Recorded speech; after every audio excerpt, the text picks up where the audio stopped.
Nyina ekintu ekinnuma ku mutima n'empula nga mbutuufu kimazeeko emirembe.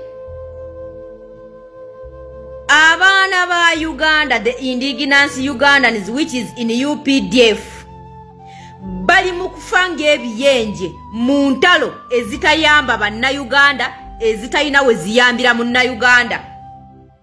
Ekintu kino kinnuma bannange.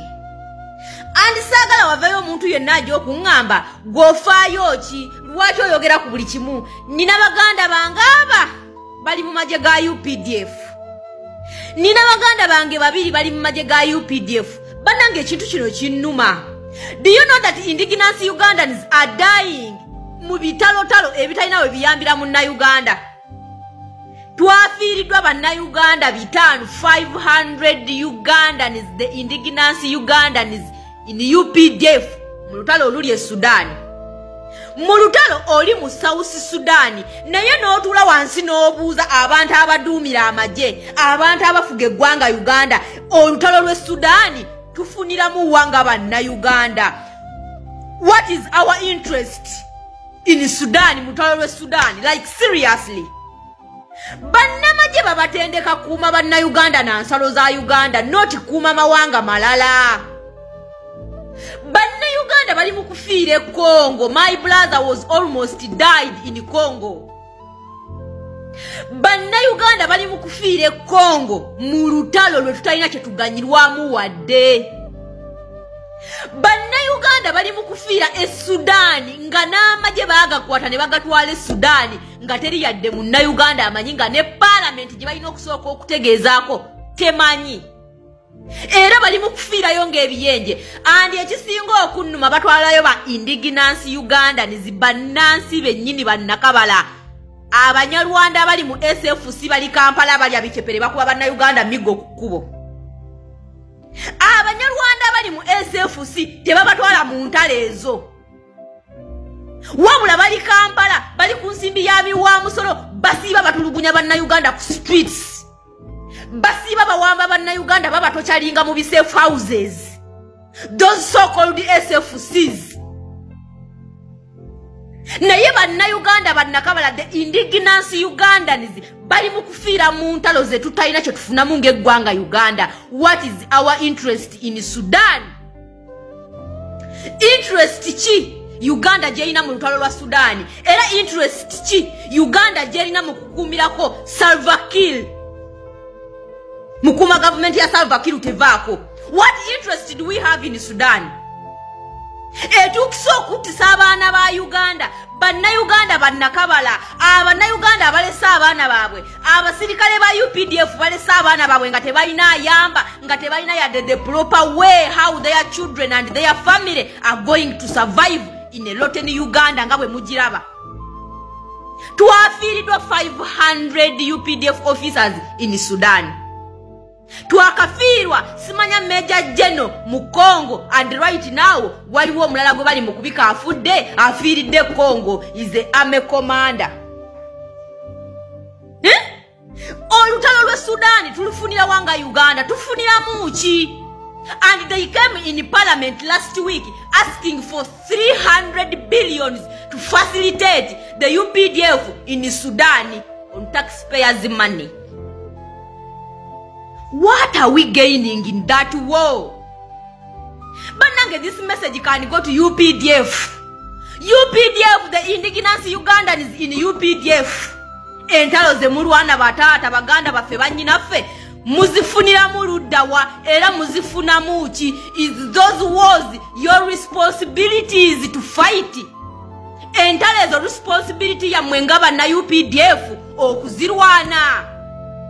These people, they are just taking our brothers and sisters outside the country in stupid wars. Just kubanga bagala babayite ba superpower of Africa. Just bagala babayite the superpower in East Africa. UPDF bajifule superpower. What kind of nonsense is this really? This really hurt me a lot. This really hurt me a lot. And the reason why it is hurting me a lot, because I have my two brothers, my two elder brothers in UPDF. One was almost died in Congo. For nothing.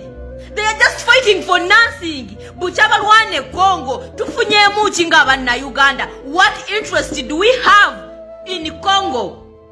What interest do we have in Sudan? Just use simple logic as a UPDF officer. Just use a simple logic. Why are you dying for nothing? Okay, let you die when you are protecting your country. But dying in Sudan, protecting the dictatorship in Sudan.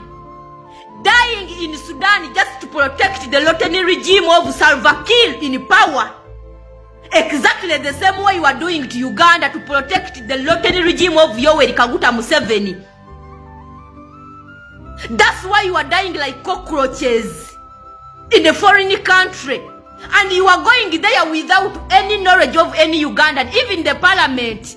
Baba tebamanyi that you went there. Even the parliament, you know, Baba look so bad waleyo. Baba tuwala tebamanyi. So that whenever you die, you will rot there. Okay, you are going to die in Sudan, which is okay, and you are on duty, you are on orders. Is your family going to survive in Uganda after your death?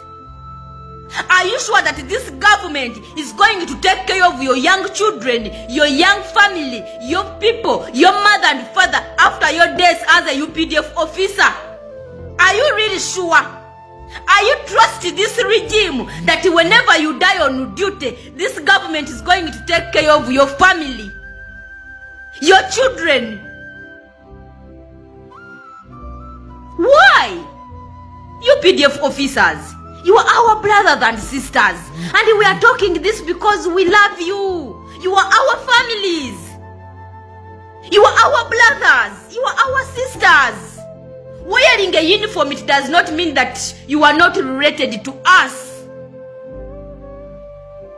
Why are these people using you as a killing machine around East Africa and you gain nothing? And I heard that UPDF who are fighting in Congo, nothing they get, not even money, not even anything. They are just fighting as brotherhood with Rwanda. Can you imagine? You die for nothing, and you are not even sure that your family are going to survive in this regime. If the government is going to take care of your family after your death, on duty, so-called duty, whatever you call it. Really? This is really so hurting. This is really so hurting. We have lost 100 indigenous, like 500 indigenous Ugandans in Sudan. But lutalo Sudan lutuyamba chingaba na Uganda. What do we gain in Sudan's war? What?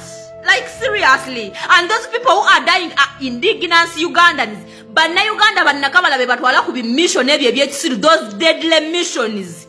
And this Bunyarwanda, this Kabano group, Buyimazi, obufuna ranks, free ranks, without even fighting. They are in Kampala beating Ugandans on streets of Kampala, killing Ugandans in SFC. But the indigenous Ugandans are dying like cockroaches in Congo, in Sudan, in Somalia. And their families are rotting in poverty. Even the government cannot even provide for their families after their deaths. Really, this is really so hurting. Abana baffe baganda baffe batata baffe banje bafiiridde mu njegeeyo eya South Sudan nga woowulidde ninga byonna bigenda mu maaso ye teacher Fred Kajube Rombuye afuddeyo n'annyonnyola interest ki oba oliawo President Yoweri Kaguta Museveni gy'alina mu Southern Sudan okuba ng'asindikayo abaana baffe. Njala kutegeeza bannayuganda mwenna abaweereza mu magye mu Uganda ne currently nga mufulumizibwa ebweru w'eggwanga. Yoseri Tibahabulwa ne mutabani we omumpembe Drinking General oba Genetically Modified General Muhoozi Kainerugaba. Mu nteekateeka ze bazze bakola ez'okusaanyaawo abasirikale bannakabala bali mu Uganda nga babatwala ku mission enteeketeeke wattu njala kusooka kubategeeza omuzadde yenna oba omukyala yenna oba omwami yenna ng'olina muganda oba mukazi oba bbaawo ng'asaavinga mu magye ga UPDF nga bafuluma ku mission omuli e Congo omuli e South Sudan omuli e Somalia e Central African Republic banyabo ne basebo musamugamba abaana abo bwe basobola badduke badde ewaka waaki report enneposifuze nakuddeko ziraga nti abasirikale ba Nakabala battibwa mu ggwanga lya Somalia battibwa mu ggwanga lya Congo battibwa mu ggwanga lya South Sudan olunaku lwajjo n'olwaluli bwe twabagamba nti amagye gaffe e Sudan battiddwa abawera 15,000 amazima gali nti ku lipooti z'ensomyeko amagye gano tebannaga kubako nti Sudan abasajja bali akumacha bebakubya amagye gano bennyini babasetinze ambush ne babeekubira abasirikale 15,000 bweddu bebabasaanyizaawo nkiddamu abasirikale ba UPDF abafiridde Sudan de inside job era bakubiddwa ne battibwa nenga battiddwa bannakabala akakodyo kankana amagye bagaba gatwalibwa balonda mu battalion ne mu barracks zenjawulo batwala battalion wabula bano bakozesa system eya single picking individual ba picking anti kati no ne balyoka bakola battalion ezigenda ng'amaze okulonda bamba sekinumbe baagala mumanye batwala amagye bagamba nti ekibinja gundi mwe mugenda wabula system ya Muhoozi ne ya Museveni bagenda buli barracks nga balondayo omusirikale Nakabala gwe baagala ne bawoza enamba gye baagala ne bagitikka be baana batandise okutta ngenda kukusaba gwe omujasi yenna Nakabala mu Uganda njagala oyogerega yero mbintu yalimbi omanyizire mbyogera kate ng'omusizi agule siyana mwaba akalano era basoga bantu b'engulu batoolo bantu bawo mujira besawa zino n'abali e Congo video mujira besawa zino njagala muve mugeba namwe ntirumbu ye yalimbye naye nga the truth is now they are going around the barracks, they pick one by one the indigenous UPDF serving officer, they take them on battlefield and they set them ambush, they kill them from there. So yensonga jibali bokola bakendeeza na Uganda bannakabala nga bazzaamu amagye gaabwe okuteekawo bo kye baagala nga bali battira mu ddwaniro. So njagala tegeeza weno UPDF ali eyo bagenda bamalawo omukuomu okusinzira ku information gye mwadde olwaleero abazadde mutandika okutegeeza abaana bave mu magye ga Museveni badizaatinge bwe kiba si kyekyo mugenda kufanga ebiyenje kubanga ye mission Muhoozi gy'alina ayagala nakuttira mu bajje nabo batakkiriziganya nabo mu mbeera negende yakafandali ng'eddya ly'obukadde. Ensonga bwezityo weeziri ate munange nakugamba nti kasita musajja mukulu Fred Kajuri Rumbu yayogera oyo ye number 1 commander oba second in command mbasina kyenjogerawo okujjako okuwuliriza tayogerangako kintu nekitatuukirira so baganda baffe byebyo ebigenda tuvuddeko munange twabadde tuliawo seeka mubajja n'agamba mbu teri soitwani eyatujjira nga TikTok era n'asaba gavumenti wekiba kisoboka ejjewo TikTok abaana bawala budde ono ekizibu kyatujjira kye kya TikTok kati kyonoonya abantu empisa tekuli kirungi waliwo yaŋŋambye nti bw'oyingira mu TikTok tovaamu kubanga buli lw'obikkula bw'oti olaba kirala sheitani yawe etuddewo nnyo awo mu TikTok. Gavumenti ya Uganda yaweera Facebook ne Facebook yali regulated nti ebiseera ebimu bw'oleetamu content eteri nnungi teyitawo naye ate TikTok erabika nga y'abantu bonna abakyamu bonna bali mu TikTok.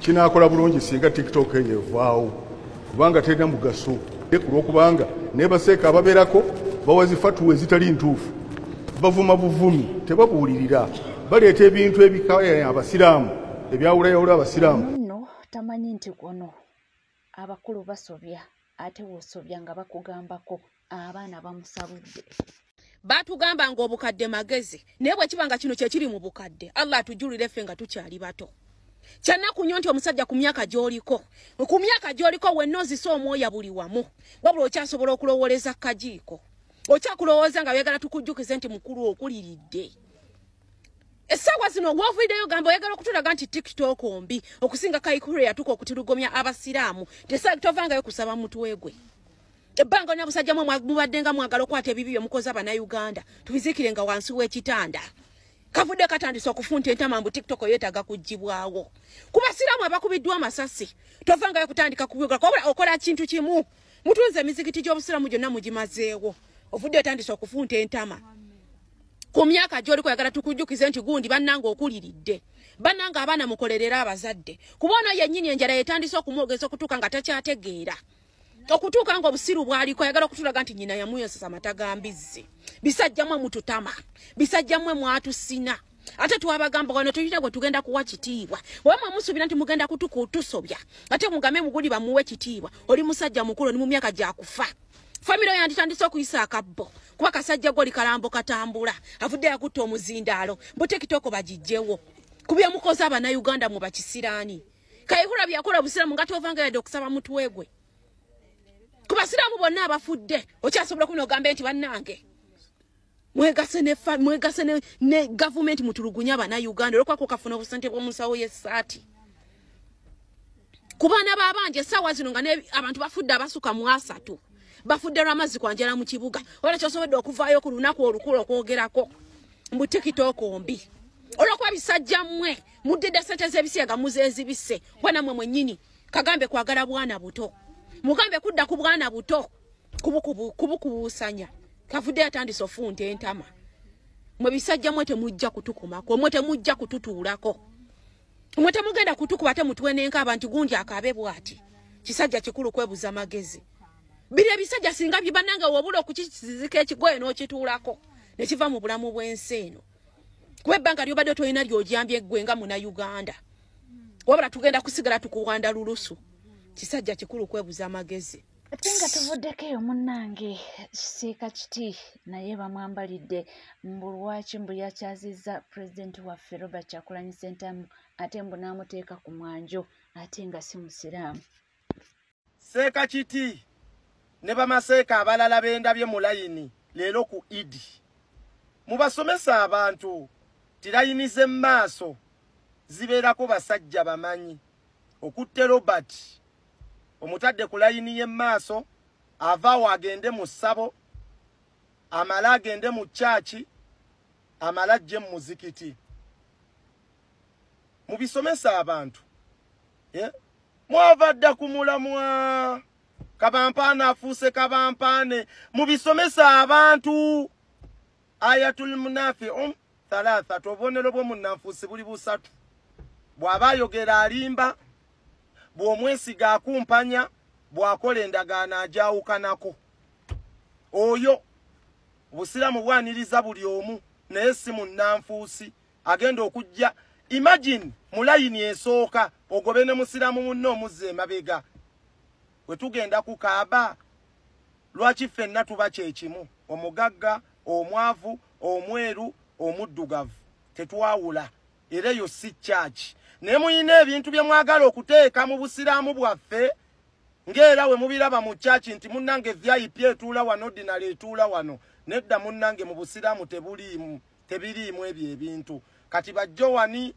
simanyanga ba Josefu bagenda kutikaaga nnyo zino ensonga za busiraamu era wemba nkyogerako musiraamu akitegeera layini ey'emmaaso ekulembera nga tuvudde ne ku ebyo ebeerako mumanyi lwaki nti imaamu yenna waaba afunye obuzibu obanga wudhu emuweddeko obanga afunye obuzibu mu swala ono akulembedde yalina okureplacinga imaamu oyo Robert aliplacinga imaamu kale najje nga asiramuse niye najja n'agenda mu ssabo era n'atubeeramu banoonya byanfuna mu muzikiti gwaffe Seeka Kiti bisomesa abantu wabula ye mwekakasa tajja kusirika era ajja kwanukula wabanga kyoyagala ate munnange ye Bujingu avuddeyo n'agamba nti mummazeeko emirembe buli kaseera muba musama Pentagoni ngamba omusajja nga mukambwe ate embwa z'oku kyalo ziyinza n'okutwerabiza nti tulina ettaka bwe riti